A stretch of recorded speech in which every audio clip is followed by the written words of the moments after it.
Have you been to Nigeria yet? Do you want to go to Nigeria? I looked all over today for this f***ing t-shirt. Are you a Democrat or Republican? I sometimes fancied myself a bit of a porn star. A short porn star. Oh, shit. That's how I know that. Sorry, had to let my cat out just then. I can only imagine what that circle jerk looks like. When you shoot it, it's gonna blow that mouse into the wall. And then he fired guns and on into the ground and raised up 5 feet. You are gonna die in there. It's no wonder Brady has issues. Good night, Mr. President. F*** you, Mr. President. That is how you properly steal an election. Even if it's fake, it does not matter at the end of the day. Why would I worry or try to steal someone's vote if I can convince someone to vote in the way that I want them to vote?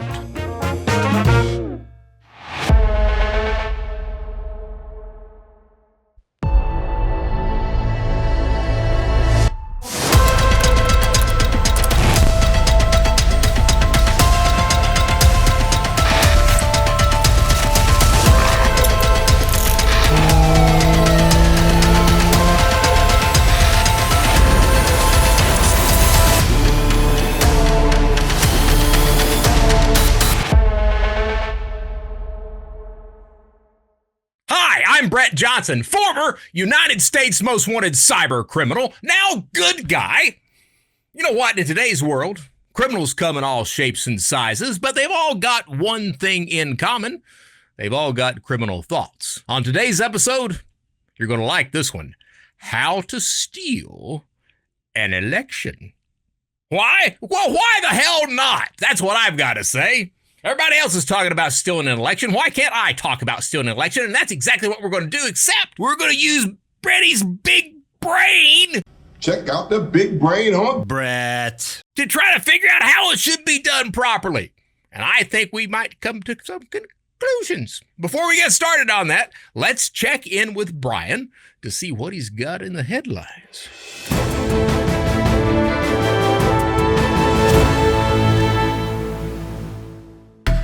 An Australian woman admitted she attempted to hire a hitman on the dark web to murder her parents. The 29-year-old woman had agreed to pay $20,000 to a fraudulent murder-for-hire site on the dark web for the murder of her millionaire parents as part of an inheritance scheme. She had made a down payment of $6,000. The police said that they were able to link the woman to the plot after establishing that the Bitcoin used to make the $6,000 payment had originated from an account under her name. She was arrested and charged with 2 counts of inciting murder, theft, and money laundering. You know what I think? I think that bitch needed some money. That's what I think. You know what else I think? I think that bitch didn't have enough money. True. She only sent $6,000 over. Here's the thing. Online, people suffer from fucking idiot syndrome, FIS, and no doubt that is what this young lady is suffering from. Okay, so her parents were millionaires. I respect that. I can even respect her plotting to kill them. But she should have done some friggin' research because everyone knows you can't hire hitmen online. Those hitmen that you're talking to, they're typically law enforcement people that are sitting there behind a desk somewhere, and one of them's betting the other one, I wonder if I just posted an ad on the dark web, if some numbnuts would reach out to me and try to get their millionaire parents or husband murdered. And he posted, and guess what? Some numbnuts reaches out and they try to get their millionaire parents or husband, or whatever the hell, murdered. Sorry, had to let my cat out just then. Let's also talk about her choice of payment, Bitcoin. Bitcoin's been around for a while now. People by this point in time know Bitcoin is not anonymous. If you will be to pay that law enforcement officer for that, what you think is going to be a murder, if you will be to do that, you should at least use a privacy token like Monero. The darknet narcotics bazaar Incognito Market has begun extorting all of its vendors and buyers, threatening to publish cryptocurrency transaction and chat records of users who refuse to pay a fee ranging from $100 to $20,000. This bold mass extortion attempt comes just days after incognito market administrators reportedly pulled an exit scam that left users unable to withdraw millions of dollars worth of funds from the platform. Well, I mean, it's one of these cases of fuck around and find out, if you ask me. That's what it is. So if you think about it, let's break this down. Let's get a little serious for just a second and break this stuff down real quick so that people who don't really frequent dark web marketplaces, or those who are about to start frequenting dark web marketplaces, so you know the way that this game actually works. So a dark web marketplace starts, every single one of them, they start as an exit scam. Those people who build and pay that money to put up that site on the dark web, those people ultimately are planning on stealing all of your money at some point in time.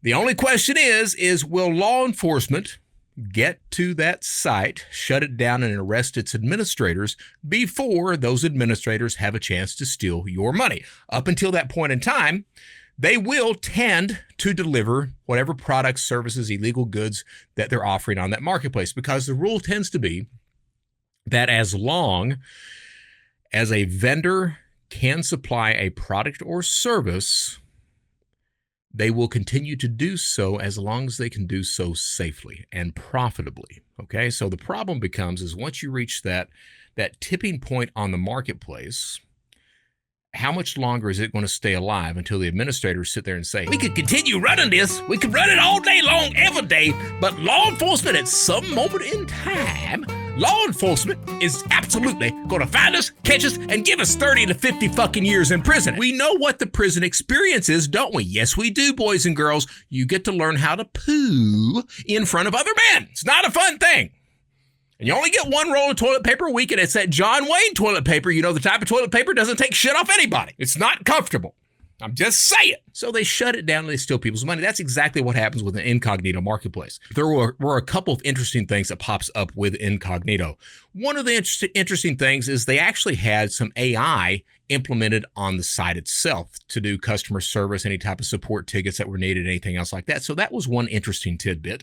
Another interesting tidbit is that Incognito Market actually purchased Darknet Live. Yeah, that site's still up, and evidently it's going to continue to be up. Now, in the meantime, Incognito, they exit scam, which that means they shut down the market and they steal everyone's cryptocurrency that is on the market at that point in time. Probably in excess of $20 million. That tends to be the number that strikes out a lot of the time. So in excess of $20 million. Usually, the exit scam is the end of it. Those administrators, the owners of the site, they steal the money and then they disappear into the ether where you can't find their asses, and then they live happily ever after most of the time. This is a little bit different. This is a new anomaly that has reared its head. And so what Incognito did, what those admins and owners decided to do is they said, hey, we've actually got 875,000 orders through our marketplace. A lot of those are going through Bitcoin or some sort of chain that can be identified. Even better, we've got some direct messages. We've got some other stuff that would help identify not only the sellers, but the seller's customers. So what we're going to do is we're going to extort every single motherfucker that we possibly can. And they posted it on their front page saying, hey, we've now turned into extortionists. This shit ain't over yet. So you're going to pay us somewhere between $10,000 to $20,000. I know it says $100. $100 is for customers, but those vendors, $10,000 to $20,000 a pop. And some of them have already paid that amount. Those who do not pay by the end of May, Incognito is going to post every single detail that they can about that. Now, that is one hell of a headache if you are the type of person that likes to buy illegal shit online. That means a knock at your door. That means potential charges, and that means what? You get to learn how to poo in front of other men. That's what the jail experience is. The takeaway from this is this, where this crime starts with Incognito, this now extortion avenue of things, I expect this to continue on in future markets as well. Absolutely will, because now we're starting to understand that, hey, information is king. Doesn't matter if it's the bad guy's information or the good guy's information, it still is what's valuable today, and people will pay to keep their information away from those in power. So that's going to continue. And what I also expect to happen is, as this trend starts to become more popular with the dark web marketplaces that are exit scamming, I would strongly suspect that we'll see even more criminal traffic migrate over to Telegram and smaller encrypted messaging services, because what this is going to spell ultimately, I believe, is the end of trust on a lot of dark web marketplaces. See, typically, I mean, most people understood that, hey, I could lose my money on these sites at any moment in time, but that's all that I'll lose. Now you're adding in the extra, well, you could lose your money and your freedom. And they're not willing to do that. FBI Director Christopher Wray has warned that known or suspected terrorists who use fake identification after crossing the southern border is a big concern for the national intelligence community. Wray expressed that there is a significant increase in threats against the U.S. made by foreign entities, including China, Russia, Iran, and North Korea. In addition, the U.S.-Mexico border has now become just another method for bad actors to infiltrate our nation. Well, I mean, shit, I can't really disagree with that. We know that we have some border issues. We know that. Now, October 7th last year, we had the Israel attack day, where the Palestinians used their motorized parachutes, paragliders, whatever the hell you want to call them, to come in and kill several hundred Israelis. And at that point in time, it was mentioned by the FBI and different intelligence agencies across the planet that, hey, if you guys don't do some shit right now to reel in this terrorism, it's going to land on U.S. soil at some point. So now we see Christopher Wray that's sounding that alarm bell. Turns out that the border is so like Swiss cheese, it's very easy, or at least they're trying to use fake IDs and passports and short form passports and whatever you may have to get their terrorist asses over in the United States and plot some bullshit. That's what he said in front of Congress. The exact words he said it exactly like that. That's what I was watching CNN. He said, they gonna do some bullshit. He said it just like that. So, and then he fired guns and into the ground and raised up 5 feet. That's exactly right. I was thinking of Yosemite Sam when I said that. The problem is that we've got the Democrats and the Republicans. And the problem is that the Democrats and the Republicans that are in charge, they ain't worth a shit on either side. And they like to put forth rules and guidelines and policies in place that benefits their parties and no one else on the planet. Immigration wise, I mean, we are a country of rules and laws. I am all for allowing people into this country because I believe that influx of new mindsets, new experiences, new cultures makes our country stronger, more diverse, and more innovative at the end of the day. So I'm all for that.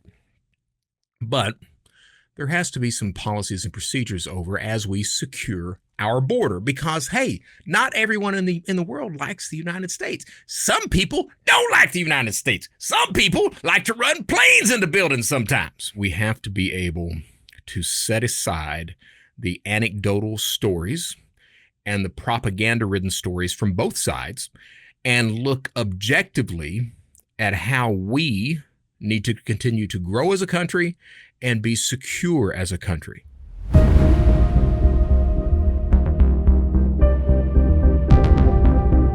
On today's Criminal Insights, before I get started, you will notice I've got the Air Nigeria t-shirt on. I have decided that since no one will hire me as a spokesperson, I will take it upon myself to be a spokesperson for whoever the hell I want to be a spokesperson for. Today it's Air Nigeria. So let's go ahead and give the tagline. Have you been to Nigeria yet? Do you want to go to Nigeria? Fly Air Nigeria. That's right, guys. We will fuck you one way or the other.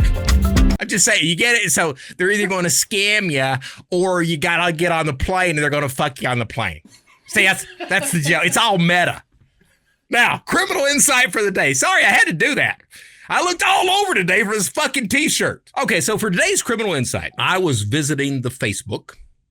You know, it's that platform that at one point in time, Mark Zuckerberger calls everyone that uses or signs on to Facebook a fucking idiot. So yes, I guess I do suffer from some fucking idiot syndrome every now and then. But I have people that reach out to me on Facebook. And for those who know my story, I commonly say that the first decent person that I met in my life was my English teacher, Carol Combs. That she took me under her wing. I was like a surrogate son. She was my surrogate mother. I did really well under her. Well, I opened up the Facebook today, and Carol Combs had written this post, and I would like to read the post and then comment on that for today's criminal insights. So bear with me as I start to read it here. This is from Carol Combs of Hazard, Kentucky. I grew up in Perry County, Kentucky. I never once questioned my father's income or my mother's. It was never a discussion. We ate homemade meals consisting of meat, potatoes, and vegetables, which were not an optional choice. No veggies, no dessert. We didn't talk unless told to. Hence, we were known as the silent generation. We never touched anything that did not belong to us. We never opened a refrigerator at anyone's house unless asked to do so. We were taught to respect other people's property, and we were rewarded for acting properly. We grew up during a time when we mowed lawns, pulled weeds, babysat, helped with all chores. We by no means were given everything we wanted. We went outside a lot to play, run with friends, play hide and seek, went bike riding. We rarely just sat inside. Bottled water was unheard of. If we had a Pepsi or a Coke, it was in a glass bottle, and we didn't break the bottle when finished. We saved the bottle for the return money. We had to tell our parents where we were going, who we were going with, and be home before dark. You learned from your parents instead of disrespecting them and treating them as if they knew absolutely nothing. What they said was law, and you did not question it, and you had better know it. We watched what we said around our elders and neighbors because we knew if we disrespected any grown-up, we would get a real good butt whooping. It wasn't called abuse. It was called discipline. We held the doors for others and carried shopping bags into the house. We gave up our seat for an older person without being asked. You didn't hear swear words on the radio, in songs, or on TV. Please and thank you were part of our daily vocabulary. The world we live in now is just so full of people who hate and disrespect others. I read that, and what I started to think about, because dipshit Brady, I always try to apply things to my life. All right, so I read that, and I'm sitting there thinking about when I talked to Jordan Peterson, I mentioned the broken windows theory of policing, which says basically, hey, if you take care of the small things, or if you start to notice the small things in a neighborhood, like a broken window, or something that's askew or torn up, or something, or graffiti or something like that, if you start taking care of that and policing at that level, then the bigger problems don't tend to come up as frequently. So it's the broken windows theory of policing. I think the same applies to one's life. Jordan Peterson is very good, and I know people have raised hell about this, but he says, hey, what you ought to do when you get up of a morning is make your fucking bed. Now, why is that important? Well, because you start at the small things, doing everything right, making sure that your life, even just in the bed, is not chaotic. Unless you want it to be chaotic, and at that point in time, I hope you're with somebody you want it to be chaotic with. What I got to thinking about was, in my life, there were certain signposts for many years that Brady was definitely headed down the wrong trail. All right, I had been in juvenile trouble before. I had been caught, not shoplifting. I never got caught shoplifting, but I did get caught doing the dine and dash routine from restaurants. And trouble in school as well. So all these little things were popping up, but nothing was ever done about them. it just continued on. And what Carol was talking about, I think that our society is going through this broken windows phase as well. We tend, because today, we've been taught, at least in American society, we've been taught that we're all individuals. Don't worry about your fellow man, worry about yourself. No one's going to worry about you but you. Now, the problem with that,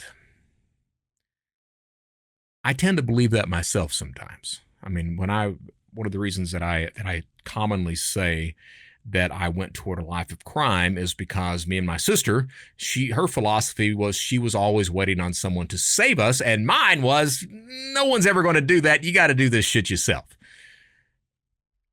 I think that can be a very healthy attitude to have, as long as you have the proper moral compass in place and you understand and really care about not bringing harm to other people.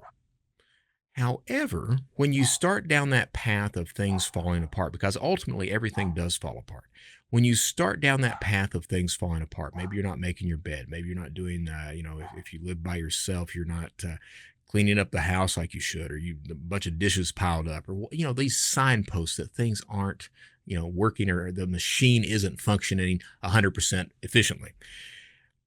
As that happens, things tend to continue to degrade on. And I think we as a society have absolutely done that, to the point where we no longer want to say the things that are right, because we are scared to death of upsetting someone, of losing a friend, a contract, a job, social status, a social media platform, what have you. So that's a lot of the issue there. And as these things start to come up in society, because we keep our mouths shut, because we don't do anything, I think that absolutely leads itself to that part of society that we see today, where you see gangs that are going into shopping malls or the Apple Store or Nordstrom or Neiman Marcus and stealing everything that they possibly can.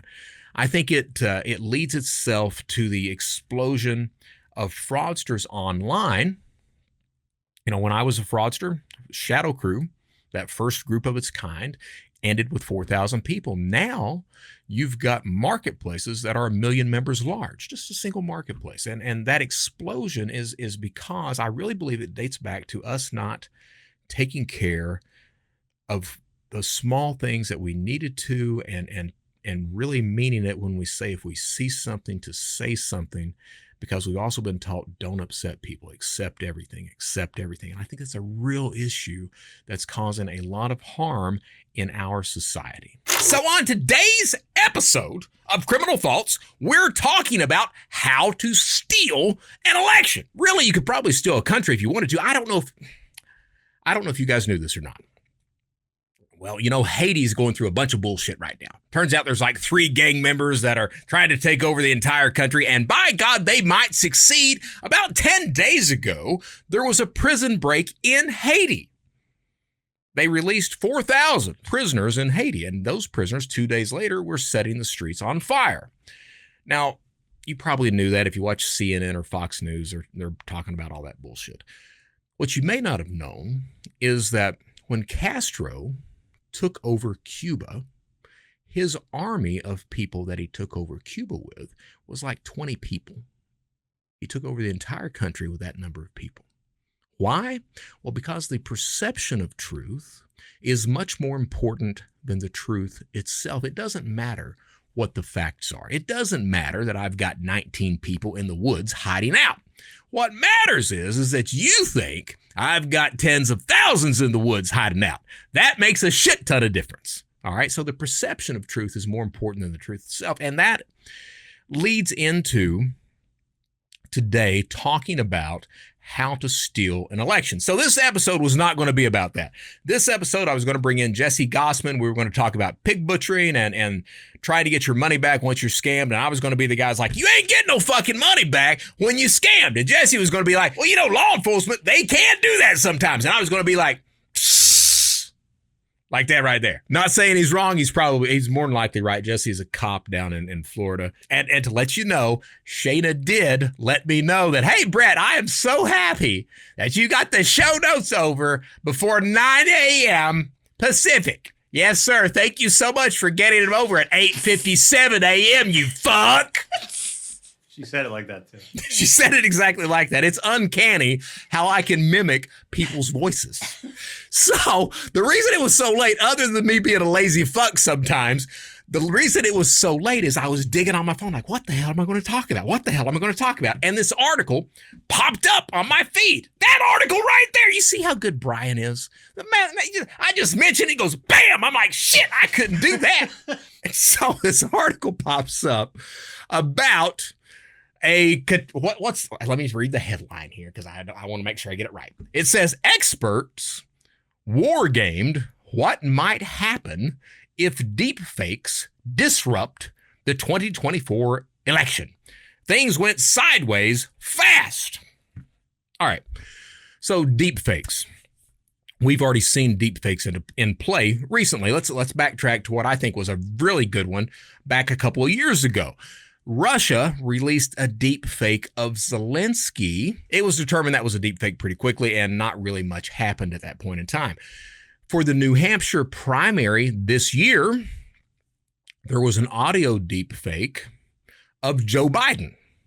And Joe Biden put out this robocall. The deep fake put out this robocall. Whatever you Democrats do not go out and vote, because that is exactly what the Republicans want you to do. It turns out that the Republicans did not put out that deepfake. It turns out the Democrats did that because I don't know why, but that's what they did. They hired some clown comedian to launch this deepfake, and he did.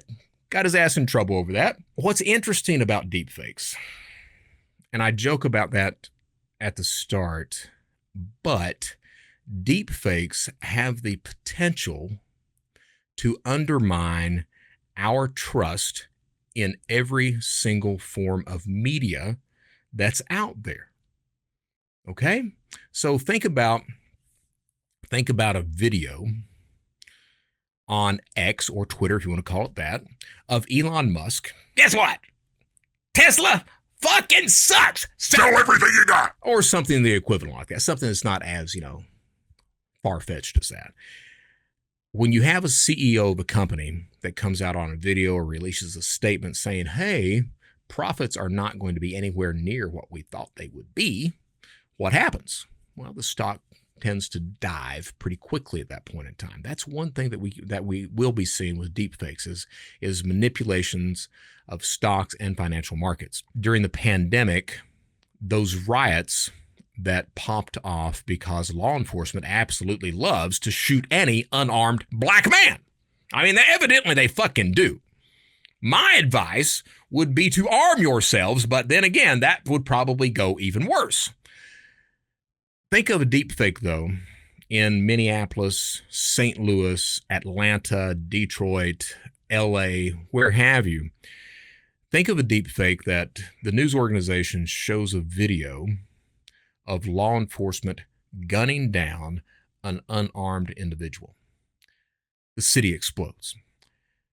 2 days later, though, information comes out that, hey, turns out that video was incorrect. Turns out that video was manipulated. The assailant, the guy who was murdered, actually had a gun, and he was aiming it at law enforcement at that point in time.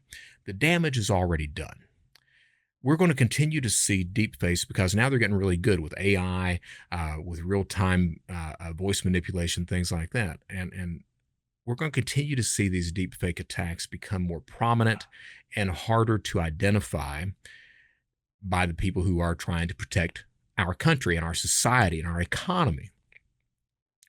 Looking at the election, think about the damage that could be done with either an audio deepfake or a video deepfake or just pictures.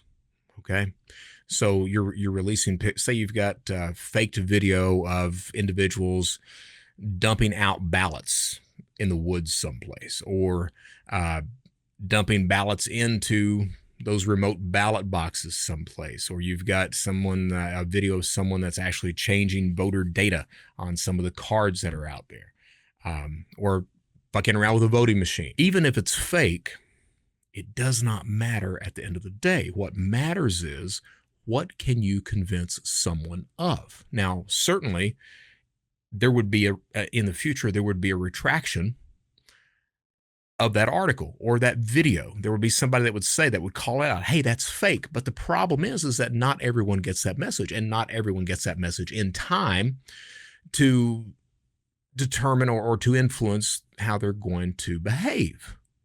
So that's what this article is talking about, is think of the potential damage or the manipulation that can be done during the 2024 election cycle by using deepfakes. Now, I was telling Shayna and Brian that I would talk about my grandfather, Paul G. Campbell, my mom's dad. I would talk about him in this episode because he was a die-in-the-wool Republican. The man was. But you got to remember, Paul Campbell was absolutely insane at the same time. This is a man who would chase us around the house with knives. The dude, at one point, we had a mouse in the house. We were all asleep. It's about 4 o'clock in the morning when gunshots ring out in the house because his ass has been laying on the dining room table with his .22, waiting for that little motherfucker to poke its head out of the little hole. And about 4 o'clock in the morning, little sumbitch did. Of course, he shot it. He didn't realize, though, when he shot the goddamn thing, that the little mouse that had its little head poking out of the hole, when you shoot it, it's going to blow that mouse into the wall. About 3 weeks, we smelled nothing but dead mouse throughout the entire friggin' house. That is not a smell that you forget anytime soon. There were 3 boys. There was me, my 2 cousins, Sean and Ronnie. When we went to register to vote, the man set us down, and he was like, look, now you can register as a Democrat or Republican. It's your choice to do that. But I'm going to tell you now, if you don't register as a Republican, do not come back to this house. Do you understand what I'm saying? And we all very diligently and dutifully said, yes, sir, we understand completely. And we all registered as Republicans because that's what we do. Paul was a little insane, but he was funny insane. You know, he was crazier than shit, but he could be funny with it too. Whether he believed it all, I don't know. But people who would come to the house, and he even did this with me at one point, people would come to the house and the conversation would pop up. He would look at him after a while. Are you a Democrat or Republican? And if they said Democrat, at that point in time, he'd pull out the King James Bible. And he'd go to, there's some passage in the Bible that talks about God separating the sheeps from the goats. All right. So Paul, he'd pull that out. He'd sit down beside him. He'd say, now, son, read that right there. Back in the day, they did not have Democrats and Republicans. They had sheeps and goats. Now, the goats is the Democrats. And you see what it says there. Every one of them goddamn Democrats is going to be thrown into the lake of fire. The sheep, Republicans, are the ones that's going to be saved. And think about it now, son. There has never been a war under Republicans. It's always those goddamn Democrats. And he'd go on about this shit for about 20 minutes. His wife, Alverna, crazy too, she was a registered Democrat. And she always told him, every time the elections popped up, she told him every single time, Paul, don't matter who you vote for, I'm voting Democrat, and I'm going to cancel your vote. You ain't worth a shit. So she would always she was a button pusher. That's what she was. She was a button pusher. Sounds kind of like Paul, too. I know, he was, too, but he was more fun at it. He'd look at it. He'd tell us all the time, as he got sick, he took about 14 months to die. He got diagnosed with cancer. And he would look at us. We'd all be in the living room watching the news or baseball or something like that. And Alverna would be sitting there, and he'd look at us, and he'd say, now, boys, before I die, I want y'all to take me down to the courthouse so I can register as a Democrat. And we would say, why would you want to do that? And he would say, because that'd be one less goddamn Democrat on the earth. He'd look at Alverna and he'd say, Bernie, you are going to go straight to hell unless you change your mind about being a Democrat. She'd say, Paul, I'm a Democrat. I vote straight Democrat every election, and you know that. And he'd say, Vern, you're going to go to hell. Bernie, I'd rather be a knot on a dog's dick than a Democrat. That's what he'd say. So I just thought I would share that little story with everyone because that was my life 24 hours a day, 7 days a week. It's no wonder Brady has issues. Talking about stealing an election. Here's a couple of tidbits for you. And this is, I was just reading this article. Let me see if I can pull that up on my phone. It's the Heritage Foundation that does a study on election fraud. Let's talk about some of these statistics that are running around right now about election fraud. So first thing is, depending on which party is in power, that party does not like to talk much about election fraud. All right. It's always the underdogs that are coming up saying, we got to watch out about these voting machines. We got to watch out about them. Somebody's going to try to steal the election. These voting machines are all screwed up. Turns out that as far as voter fraud goes, it doesn't happen very often. But the perception, remember, the perception of truth is much more important than the truth itself. The perception is that voter fraud is much more widespread, and Brookings talks about this. What the Brookings article says is he says a poll by the Associated Press showed that 22% of Republicans and 71% of Democrats have high confidence in votes being counted accurately in 2024. So 22% of Republicans, meaning the other 78%, think that, oh, fuck no, we don't trust anybody to do any counting whatsoever. You're not teaching these kids mathematics in school. How are they going to count? They're not going to. That's exactly right. You're going to have somebody in there to count it, and they're going to cheat. That's what the Republicans are thinking, at least 78% of them. Meanwhile, 29% of Democrats have somewhat similar thoughts.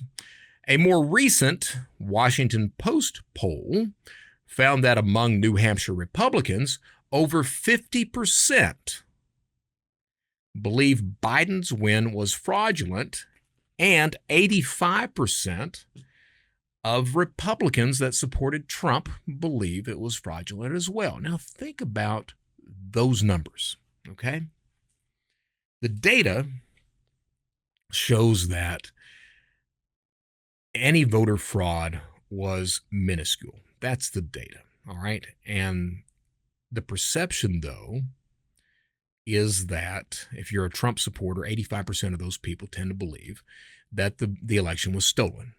And if you're not a Trump supporter, still about 70-some% of Republicans still believe something screwy is going on somewhere with our election. So let's talk about how to steal an election, because I've seen a lot of chatter, read a lot of articles, a lot of social media posts about stuffing ballot boxes, about stolen identities, about dead people voting, blah, blah, blah, blah, blah, blah, blah, blah, blah. Now, dead people voting. What I've got here is the voter registration data. He's been removed. The voter registration data for one Joshua Kaplan. Now, he was registered to vote in North Carolina, I think around 2002, 2003, somewhere through there. 2002. What's interesting is that Joshua Kaplan died in 1991. That's what's interesting. But he was registered to vote in 2002. Now, how do I know that? Because I am the son of a bitch that registered that dead guy to vote. Oh, shit. That's how I know that. So I am uniquely qualified to say that you can register a dead man to vote. Damn. See, I surprised my producers on that one. Let's backtrack and talk about dead people for a second. In order for the federal government to know that you have passed away, that you've given up the ghost, it takes, prior to 1998, it took the family to file a Social Security death benefit for that individual. Okay, now that death benefit is only a couple of $100s. You're asking the family to do that. The family is distraught at that point in time. The family doesn't really even know it, and the funeral home or the hospital is not particularly caring about it either. So most people that died prior to 1998, the federal government doesn't know that a lot of them are dead. Now, the state index absolutely lists them as dead, but a state database cannot and will not reference a federal database and vice versa. So while the state may know you're dead, the federal government doesn't. So what you do, if you're looking to steal identities, dead people, you go to something like the California Death Index, which is where Joshua passed away in California in 1991. You go to the California Death Index, you get the name of someone that died before 1998. California Death Index lists the Social Security number and the mother's maiden name, date of birth, and date of death as well. So you get that Social Security number. That's on a state database. You then go over to the federal database, the Social Security Death Index, the master index, and you put that Social Security number in there.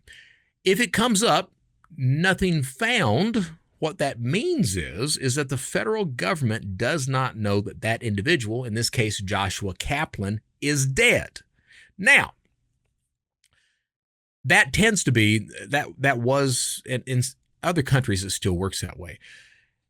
In the United States, it's difficult to build a complete identity using that dead baby method these days. You can still do it, but the problem is that you can't get the holy grail of identification. You can't get a passport using a dead baby in most methods today in the United States. Other countries absolutely fucking can, all right? Go down to Mexico, find yourself a dead baby. Go to the Philippines, whatever, find yourself a dead baby. Take over that dead baby's identity. You good to go. United States, more difficult after the Patriot Act, okay? The way that we built identities back when Shadow Crew, which is when this was built, was ran is you would go to the California Death Index. You would find a person who died at a very young age that now would be approximately the same age as you. You would get that person's information. You would put that Social Security number through the master federal index. If it came up nothing found, you would start to work with that identity. You would then order that identity's birth certificate. Now, that Joshua Kaplan was born in Kentucky, so you would order the Kentucky birth certificate for Joshua Kaplan. You'd get it in. Now, the reason you would order that birth certificate is when you got it in, you wanted to make sure that that thing wasn't stamped deceased on it, because some states have reciprocity, meaning that they share their indexes, their databases with other states. And you see this more frequently with driving and driver's licenses than you do with birth certificates and death certificates. So, but you would still need to order the birth certificate, make sure that it wasn't stamped deceased, that Kentucky didn't know that Joshua had passed away. So, got the birth certificate in, it was clean. From that point, you start building identity-related documents. And one of the easiest documents that you can get, even to this day, is voter registration card. It's very easy to get that. You just need the social, you need a date of birth, you need an address. That's all you need. And you can register all day long as a Democrat or Republican. So the idea that you can register dead people to vote is absolutely a legitimate idea. You can do that. All day long, you can do that. And I'm going to say you can do that in all 50 states. Okay? I know you can do it in North Carolina. I know you can do it in Chicago, because Chicago's all fucked up. They've been talking about voter fraud in Chicago since, hell, what was that guy? What was that guy's name? Start with a D. Richard Daley. Daley! I knew it started with a D. They've been talking about fraud since that point in time. All right, so in Kentucky, my dad, his father was tax commissioner. And my dad used to tell stories about paying off people or like voting influencers with bags of money or bottles of liquor or what have you. All right, so that stuff does absolutely happen. Now, the question is, does that type of fraud happen at scale? This is what's important, okay? Yes, you can register dead people to vote all goddamn day. You can steal someone's identity and order a mail-in ballot in their name. You could probably forge mail-in ballots and create those from scratch if you needed to. All right, you could do that all day. The question is, can it be effectively done at scale? Can you do it to such a large degree that you're not identified as doing it and it's successful as well? That is the problem, because the answer is no, you can't. You can't. All right. So what you're going to do is say you're trying to register dead people to vote. All right. And you've had, since the last election cycle, so you've had 3 years to do this. You've been registering, 10, 20 people a day. So you've got large numbers, but it's not only you that's been registering 10 to 20 dead people a day. It's a shit ton of people that have been doing that, all working together in order to load up those precincts where that political party needs to win, whether it be Democrat or Republican. Okay. So you've got voter registrations that are new, that don't have a whole lot of history on them, that are now voting for the first time in a precinct that needs to be swayed, which has historically went toward another party. That's going to raise some flags. Looking at the data, because now everything is data driven. Everything goes through some sort of fucking computer someplace to find out any anomalies that are out there. So all those identities that are now skewing in those specific precincts, that's going to raise even more flags. It becomes very difficult to do that. Very difficult to do that. Now you're also talking about the manpower that it would take, because it's more than just one person. It's more than just one person. It's going to take dozens, maybe hundreds of people working in unison to come up with the fake ballots, to register the people, to steal the ballots out of the ballot boxes, whatever the hell you're going to do. It's going to take a ton of people to do that, all working together, all remaining silent, all keeping the secret. And let's remember what Benjamin Franklin once said. If you want to keep a secret, the best person you could tell it to is someone who's dead. All right? 3 people can keep a secret as long as 2 of them are dead. Dead men tell no tales. Dead men tell no tales. And what do we know if we've listened to me before? Everyone talks.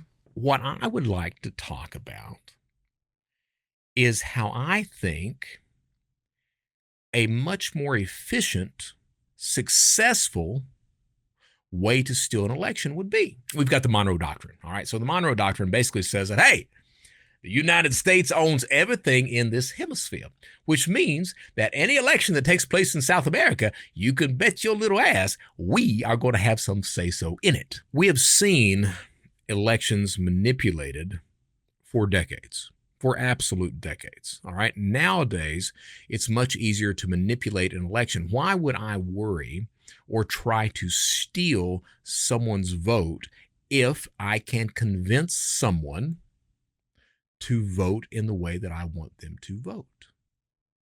That's the key to stealing an election. There's a reason that Cambridge Analytica did all that bullshit that they did during the election cycle a few years ago, collected all that data, because if you know who the demographic is, you can start by sending them news articles that are intended to manipulate that individual into behaving the way that you want them to behave. There's a reason I wake up every single morning and I watch Fox News and CNN so I can start my day pissed off at everyone, because their editorial slant is far different on each side. And each side is trying to convince you specifically of something. That specifics being, hey, Democrats are the best, Republicans suck. Or, hey, Republicans are God's people, Democrats is the devil. It's that editorial slant that matters. If you own a major platform and you're able to use that platform to get out a slanted content, one of 2 things are going to happen. Either the people that are there are going to be in their own little echo chamber, and everything that you're putting out is just going to kind of certify their thoughts, ideas, and opinions, okay? Or the people who are not of that mindset, they may be skewed toward that mindset to a degree, or they may choose to flee that platform completely. All right. The interesting thing is when you're looking at both sides, Democrat and Republican, so you've got that middle piece, that moderate, okay? And the idea is, how do we skew that specific moderate a little bit more to the right or a little bit more to the left? Because that is what actually determines who's elected at the end of the day. How can we skew that middle point to be more right or more left at the end of the day? You can do it through mass media, absolutely. What's interesting is that you don't have to rely exclusively on news platforms to do that. You can do it through social media, and companies like Cambridge Analytica absolutely prove that. So remember, Castro takes over Cuba with under 20 people. How many people does it take, if you're considering bots, and this as well, so bots are these little programs that are on the internet that just do shit. So if you're considering bots as well, how many actual human players or actors does it take to start to skew crowd dynamics? Now, I don't know if you guys knew this or not, but Jim Morrison, that's right, the Doors singer, he was very interested in crowd dynamics, right? And he had this idea that in any type of concert venue, that you could have basically 4 people in that crowd. So at the corners, maybe one in the middle, you could have 4 people in that crowd, and those 4 people could absolutely influence what that entire crowd in that auditorium was doing. They could influence that crowd into anger, into rage, into a riot, into just a peaceful gathering. Everyone's sitting down, taking it easy. Whatever those 4 people, if they were working together, they could influence that crowd into behaving in the way that they wanted to behave. Now translate that idea into the online world. Okay, so now you've got Facebook, you've got Twitter, you've got LinkedIn, whatever the platform is, TikTok. If they let the talk live, which who the hell knows if they're going to. But you've got these platforms. How many people does it take to start to get something trending? All right. Considering that most people who are on Facebook, most people who are on Twitter, most people who are on LinkedIn or TikTok, most people are already, that algorithm works to make sure that they get content which puts them in their own little echo chamber, that it just kind of recertifies every single thing that they are already tending to believe. At the same time, that algorithm is also working to establish conflict, because conflict drives engagement. Okay, so those 2 principles are apparent in the algorithms that are there. Now, if I use bots, those little bitty programs that can look like, users that are on Twitter, and I say Twitter because some estimates put Twitter at 40% bot driven. 40%. So 4 out of every 10 users or posts that are put out there are bots. Okay? So if I can rely on bots to drive that data and just have a couple of human actors that are managing those bots, that are online looking at the feeds, the way the responses are going and everything else, I become pretty effective at putting out whatever story I want to put out. Now you add deepfakes into that, all right? And the deepfake doesn't have to be audio or video. It can be a fake news headline. It can be anything like that, just a snapshot of a picture. It can be something that's very incendiary that comes out. And that automatically you're going to look at, because those algorithms are designed to put forth conflict and also put you in your own little echo chamber. All of a sudden, you're looking at those moderates that are there, and you're coming out with article upon article or post upon post or feed upon feed of something that is designed to move that moderate just the smallest amount one way or the other on the political spectrum. That is how you properly steal an election. It's not about faking ballots. It's not about stealing identities. It's not about this stuff that if once it happens, that you're able to go back and say, hey, they changed ballots, Or, hey, they threw ballots away in a forest. Or, hey, we've got a video of someone that's stuffing a ballot box. That stuff happened, but it did not happen at scale.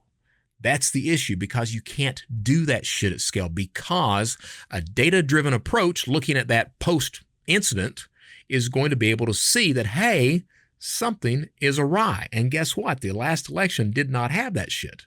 It did not. But did it have a lot of skewing of influence? Yes, it did. Yes, it did. The votes on the last election weren't really so much for Joe Biden. They were against Donald Trump. Now, I'm not a Trump fan. I'm not. I think people know that. If you don't, let me tell you, I'm not a Joe Biden fan. I'm not a Trump fan. I'm an equal opportunity hater. And I mean that. I live by that every single day. When President Trump, when he was president, and I expect he's going to be president again in a few months, but when he was president, I signed off on my Twitter feed every single night with, "Good night, Mr. President. Fuck you, Mr. President." Every night I signed off with that, because I'm an equal opportunity hater. Now Joe Biden's in there. It's like Weekend at Bernie's Part 3. You know, the man, he's dead man walking. He's a dead man walking. He's like, if you guys have seen Poltergeist 2, that old man that comes up to the screen door, he says, "You are going to die in there." That's Joe Biden. There was a lot of stuff that went out during the last election. A lot of media platforms, they were so intent on not having Donald Trump that their entire show every single day from sunrise to sunset was anti-Trump. And it was pro-Biden, talking about this is what's going to happen now. And we're seeing that again today. It's only recently that Donald Trump made friends again with Fox News. I've not watched any of that content because I can only imagine what that circle jerk looks like. But I have watched the pro-Biden content on CNN. I can't stand MSNBC because I'm just not that far socialist and communist yet.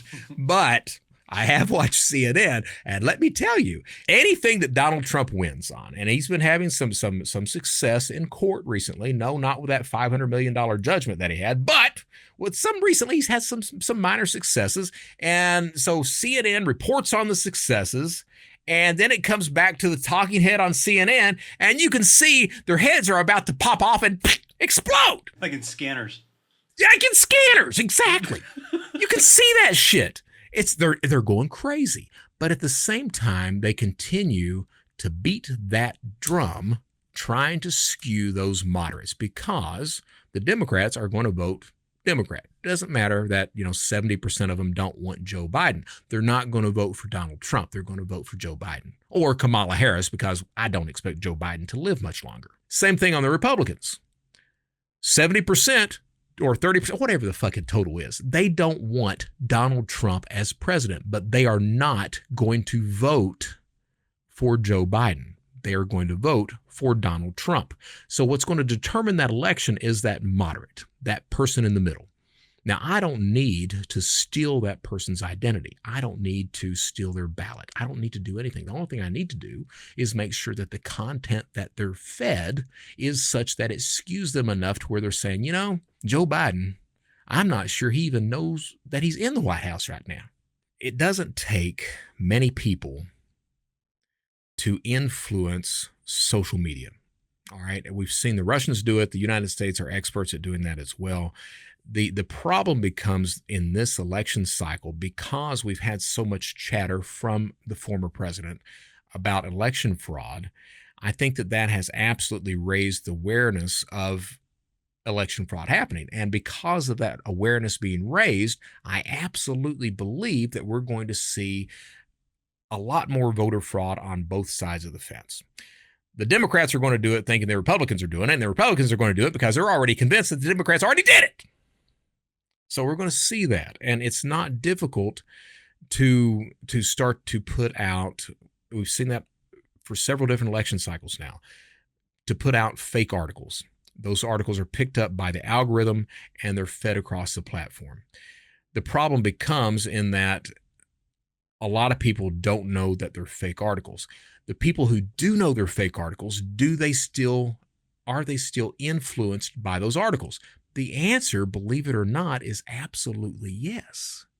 Absolutely. I can know that a story is false. I can know that a picture is photoshopped. I can know that that video is a deep fake. I can know that. But if I'm fed enough of that content, guess what?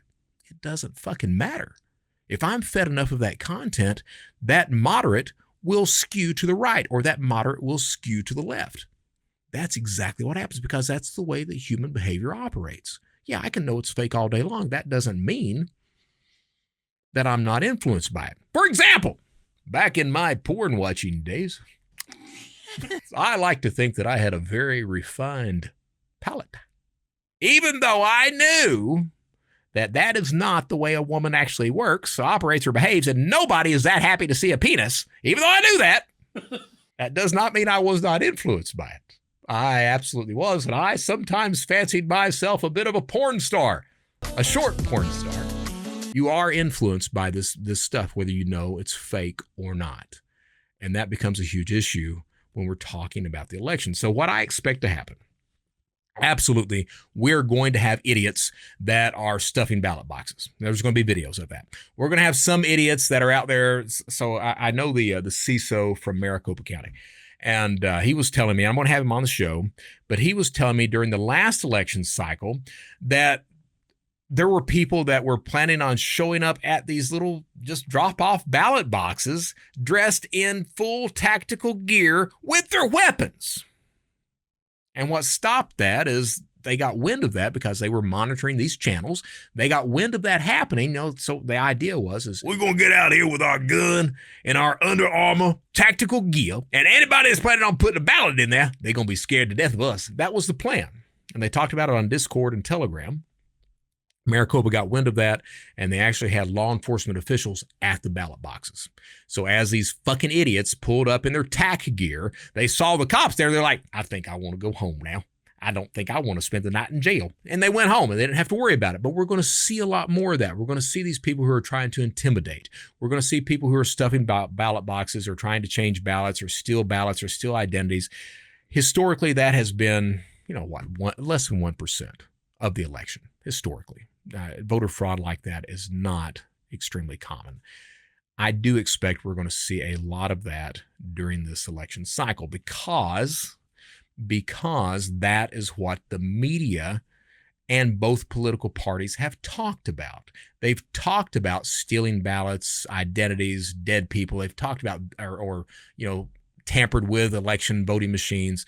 They've talked about it. So we're going to see that because that is what has been put into the people's minds of how to steal an election. I think that the smart play would be to watch social media.